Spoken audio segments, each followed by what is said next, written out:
हरियाणा के चर्चित आईपीएस अधिकारी वाई पूरन कुमार सुसाइड केस में एक चौंकाने वाला खुलासा हुआ है, जिसने इस केस की पूरी दिशा ही बदल डाली है। जैसा कि आप सभी को पता है कि आए दिन इस केस में एक नई कड़ी जुड़ती जा रही है। अब तक हमने देखा कि एसआई संदीप लाठर के सुसाइड के बाद ये केस और पेचीदा हो गया है, लेकिन अब आईपीएस पूरन कुमार के गनमैन को लेकर एक ऐसी बात सामने आई है जो इस केस में अलग ही ट्विस्ट लेकर आई है। तो चलिए जानते हैं क्या कुछ नया खुलासा हुआ है इस केस में। इस केस की जांच की शुरुआत में हमने देखा कि एसआई संदीप लाठर ने पूरन कुमार पर भ्रष्टाचार के कई गंभीर आरोप लगाए थे। इसके साथ ही आईपीएस के गनमैन का नाम भी सामने आया था। हाल ही के दिनों में हमने ये देखा कि आईपीएस के पीएसओ सुशील कुमार की पत्नी ने सुनारिया जेल में उनके पति को मिल रही धमकियों का आरोप लगाया था, लेकिन अब इसे लेकर भी बड़ा खुलासा सामने आया है, जिसने इस केस को पलट कर रख दिया है। दरअसल पूरन कुमार के गनमैन सुशील कुमार की पत्नी ने सुनारिया जेल में उनके पति को मिल रही धमकियों का आरोप लगाया था। वहीं अब जांच रिपोर्ट में इन आरोपों को सिरे से खारिज कर दिया गया है। जेल विभाग की विस्तृत जांच रिपोर्ट ने इन आरोपों को तथ्यों के आधार पर गलत पाया है। डीजी जेल आलोक राय के आदेश पर हुई इस जांच में यह पाया गया कि सुशील कुमार को किसी कैदी, जेल स्टाफ या अन्य व्यक्ति द्वारा कोई धमकी नहीं दी गई है, बल्कि विवाद का असली कारण कुछ और ही निकला। बैरक के अंदर टीवी की आवाज को लेकर हुई कहासुनी। रिपोर्ट के अनुसार सुशील कुमार और बैरक के अन्य कैदियों के बीच टीवी का वॉल्यूम बढ़ाने और घटाने को लेकर झगड़ा हुआ था। यही विवाद बाहर आकर धमकी की कहानी बन गया, जिसे बाद में उसकी पत्नी द्वारा जान के खतरे का रूप दे दिया गया। जांच में यह भी सामने आया कि सुशील कुमार को नियमित सुरक्षा और निगरानी में रखा जाता था। किसी भी तरह की हरकत या धमकी की घटना के प्रमाण नहीं मिले हैं। रोहतक के गनमैन सुशील कुमार की पत्नी सोनी देवी ने कुछ समय पहले हरियाणा सरकार को एक लेटर लिखकर यह दावा किया था कि उनके पति को सुनारिया जेल में जान का खतरा है। उन्होंने ये भी कहा था कि सुशील को मानसिक और शारीरिक रूप से प्रताड़ित किया जा रहा है।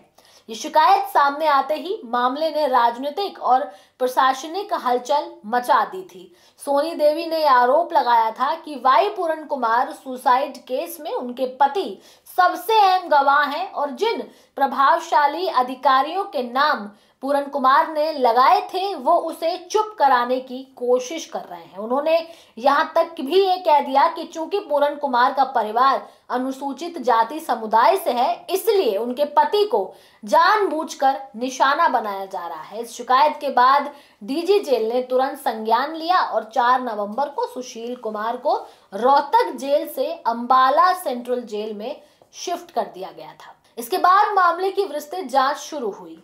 गौरतलब है कि सुशील कुमार पर खुद एक शराब कारोबारी से 2.5 लाख रुपए रिश्वत लेने का आरोप है। 6 अक्टूबर को रोहतक पुलिस ने उसके खिलाफ भ्रष्टाचार का मामला दर्ज किया था। सुशील लंबे समय से आईपीएस वाई पूरन कुमार के पीएसओ के रूप में तैनात रहा है।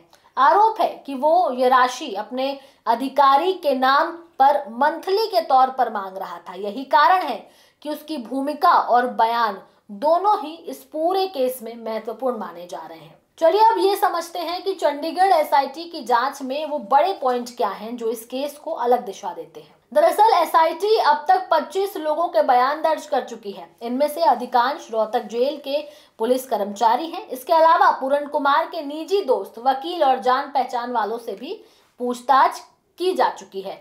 लेकिन खास बात यह है कि सुसाइड नोट में जिन अधिकारियों के नाम दर्ज हैं उनसे अभी तक ना तो पूछताछ हुई है और ना ही नोटिस भेजा गया है। ये परिवार की नाराजगी का सबसे बड़ा कारण है। एसआईटी सुशील कुमार के खिलाफ दर्ज करप्शन केस की भी जांच कर रही है। एक वरिष्ठ अधिकारी के अनुसार जल्द ही उन अधिकारियों को नोटिस भेजा जाएगा जिनका नाम सुसाइड नोट में है।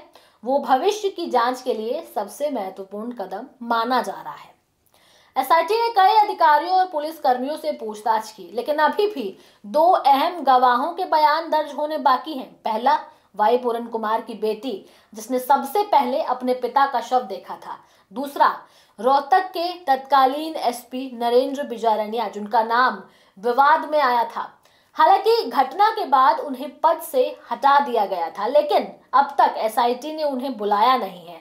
इसके साथ ही पूरी जांच की धीमी रफ्तार से पूरन कुमार का परिवार बेहद नाराज है। परिवार की कानूनी टीम ने भी इसे लेकर असंतोष व्यक्त किया है। एसआईटी का ऐसा कहना है कि मामला हाई प्रोफाइल है और इसीलिए हर एंगल पर सावधानी से जांच की जा रही है। कई फॉरेंसिक रिपोर्ट्स अभी आनी बाकी हैं और हरियाणा सरकार से भी कई दस्तावेज मांगे गए हैं। जहां एक और सुशील कुमार की पत्नी द्वारा लगाए गए खतरे के आरोपों को जांच ने गलत साबित कर दिया है, वहीं दूसरी ओर एसआईटी की धीमी गति और अब तक बचे हुए महत्वपूर्ण बयानों ने इस केस को और पेचीदा बना दिया है।